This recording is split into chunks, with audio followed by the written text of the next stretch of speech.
Britishers ने India में 200 साल से भी ज्यादा तक अपना रूल चलाया।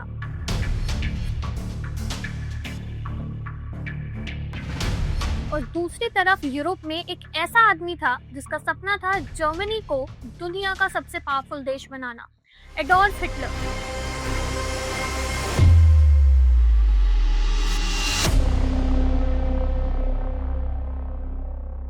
स्टोरी शुरू होती है 1942 से, जब इंडिया ब्रिटिश राज के अंडर था और पूरी दुनिया वर्ल्ड वॉर 2 में जल रही थी।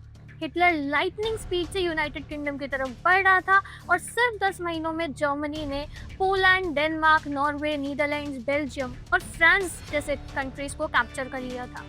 ब्रिटिश गवर्नमेंट प्रेशर में आ गई थी और शिपिंग कैपेसिटी बचाने के लिए इंडिया में उसने पेंट के इंपोर्ट्स पर बैन लगा दिया और यहीं से एक बिजनेस अपॉर्चुनिटी ने जन्म लिया।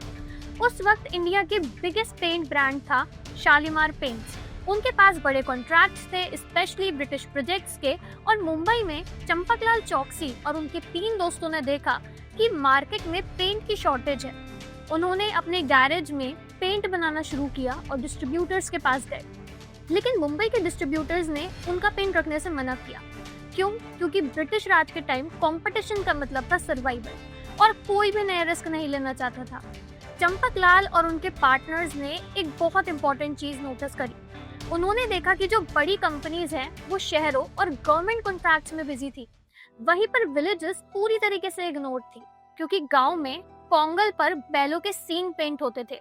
साउथ इंडिया में घर के एंट्रेंस को भी पेंट करना बहुत शुभ माना जाता था। तो डिमांड तो वहां पर थी, बट प्रोडक्ट की एसेसिबिलिटी ही नहीं थी। प्रॉब्लम ये थी कि फॉरेन ब्रांड्स सिर्फ बड़े पेंट टिन्स ही बेचते थे और एक छोटा फार्मर बड़ा टिन अफोर्ड नहीं कर सकता था। तो सोल्यूशन ये हुआ कि एशियन पेंट ने 50 ml और 100 ml के छोटे अफोर्डेबल पैक्स लॉन्च किए और रिजल्ट, विलेजेस में ब्रांड एक्सप्लोड हो गया। सिर्फ 10 साल में 1952 तक कंपनी का रेवेन्यू 23 करोड़ क्रॉस किया। क्लियरली अंडर सर्व्ड मार्केट को कैप्चर करने से कंपनी में एक एक्सप्लोसिव ग्रोथ हुई। यहाँ पर हमने एक लेसन सीखा कि कंपटीशन को हराना है तो वहाँ स्ट्रांग हो जाओ जहाँ कंपटीशन देख ही नहीं रहा। ब्लाइंड स्पॉट ही गोल्ड माइन होता है। अब बाद में बड़े प्लेयर्स जैसे कि Berger paints, Kansai Nerolac aggressively expand करने लगे। बर्जर प्रीमियम सेगमेंट्स में स्ट्रांग था और नेरोलैक इंडस्ट्रियल पेंट्स में पावरफुल था। प्रोडक्ट्स कॉपी हुए, कंपटीशन बहुत इंटेंस हुआ, फिर भी 1967 से 2026 यानी कि आज तक 59 साल के डोमिनेशन। कैसे? A small company that began in a garage became India's largest paint company. The story of India's very own Asian Paints.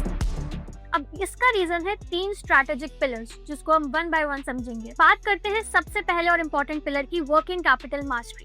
तो पेंट इंडस्ट्री का सबसे बड़ा इशू है क्रेडिट साइकिल। इंडस्ट्री का नॉर्म था 180 दिन का क्रेडिट। मतलब अगर आप 60,000 का माल रिटेलर को दे रहे हो तो पेमेंट आपको 6 महीने बाद ही मिलेगी। सोचो कि 1000 डिस्ट्रीब्यूटर्स हैं तो आपका 6 करोड़ मार्केट में अटका हुआ है, और इससे आपको क्या प्रॉब्लम्स होंगी? फैक्ट्री एक्सपेंशन का पैसा ब्लॉक हो जाएगा, रॉ मटेरियल के लिए आपको लोन लेना पड़ेगा और प्रॉफिट का एक बड़ा हिस्सा इंटरेस्ट में ही चला जाएगा। तो अब इसका ऑब्वियस सोल्यूशन क्या हो सकता है? एडवांस पेमेंट मांगो। लेकिन प्रॉब्लम यही थी, अगर कंपनी एडवांस पेमेंट मांगती थी तो रिटेलर सीधा मना कर देते थे, क्योंकि रिटेलर के पास तो ऑलरेडी और ऑप्शंस थे। तो फिर कंपनी ने क्या किया? उन्होंने एडवांस फोर्स नहीं किया, उन्होंने एक इंसेंटिव डिजाइन किया और यहीं से आया एक master stroke, regular payment performance discount. System बिल्कुल सिंपल था। अगर 30 दिन में पैसा देते हो तो कोई डिस्काउंट नहीं मिलेगा, 15 दिन में पैसा देते हो तो 2% का डिस्काउंट, और 7 दिन में देते हो तो 3% का डिस्काउंट भी। तो रिटेलर का मार्जिन वैसे 10 से 12% रहता था, और अगर यहाँ पे 3 या 3.5% एक्स्ट्रा मिलते तो अप्रोक्सीमेटली 25% का प्रॉफिट जंप फॉर रिटेलर। अब रिटेलर खुद जल्दी पेमेंट करना चाहता था, इससे रिटेलर भी खुश और कंपनी को भी कैश जल्दी मिलता था।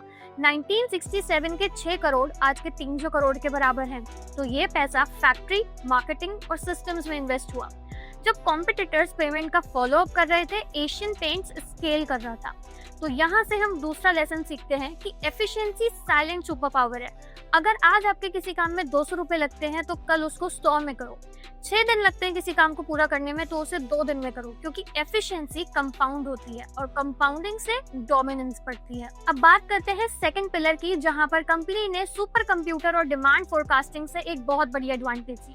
कंपनी ने अपने कैश का बहुत स्मार्ट यूज किया। एशियन पेंट्स ने एडवांस कंप्यूटिंग सिस्टम लगाया।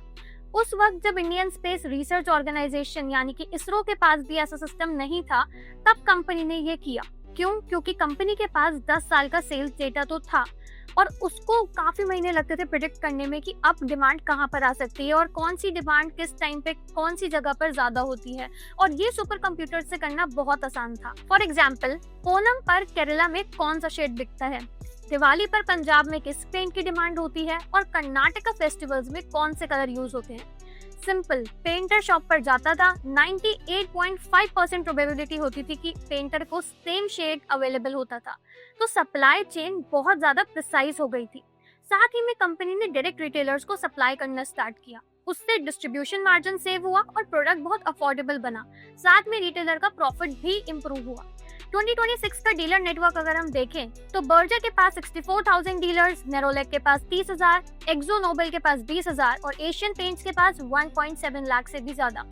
Basically 2.5 times of Berger and 5 times of Nerolac. तो यहाँ पर कंपनी का डिस्ट्रीब्यूशन ही उसका मोड था। थर्ड पिलर था कंटिन्यूअस इनोवेशन, जहाँ पर कंपनी टिंटिंग मशीन लेकर आई। अब रिटेलर्स को टिंटिंग मशीन दी गई, जहाँ पर उनके पास व्हाइट बेस टिंट होता था प्लस कुछ पिगमेंट ड्रॉप्स होती थी, जिससे वो एग्जैक्ट शेड बना सकते थे। अब इसका बेनिफिट ये हुआ कि रिटेलर को 200 शेड का इन्वेंटरी रखने की जरूरत नहीं थी, स्पेस सेव हुआ, वेस्टेज कम हुआ और कस्टमाइजेशन बहुत ज्यादा बढ़ गया।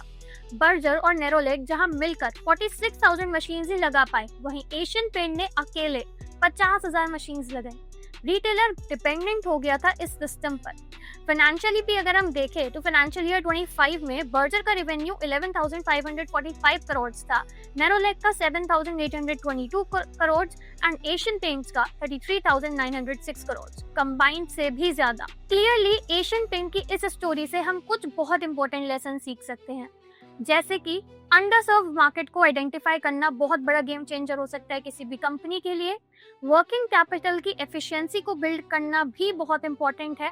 डेटा से हम डिमांड को कंट्रोल कर सकते हैं। डिस्ट्रीब्यूशन को फोर्ट्रेस बना देना चाहिए और रिटेलर को एम्पावर करो और डिपेंडेंट बनाओ सिस्टम पर। हमने इस वीडियो में देखा कि कैसे गैरेज से शुरू हुआ एक छोटा सा वेंचर आज इंडिया का पेंट एम्पायर है। ये थी चंपकलाल चौकसी और उनके पार्टनर्स की कहानी। आप मुझे कमेंट में बताना कि इस स्टोरी का सबसे पावरफुल लेसन आपको क्या लगा। अगर वैल्यूएबल लगा हो तो इस वीडियो को लाइक करना, चैनल को सब्सक्राइब करना एंड ऐसे ही डीप बिजनेस केस स्टडीज के लिए हम मिलते हैं नेक्स्ट वीडियो में।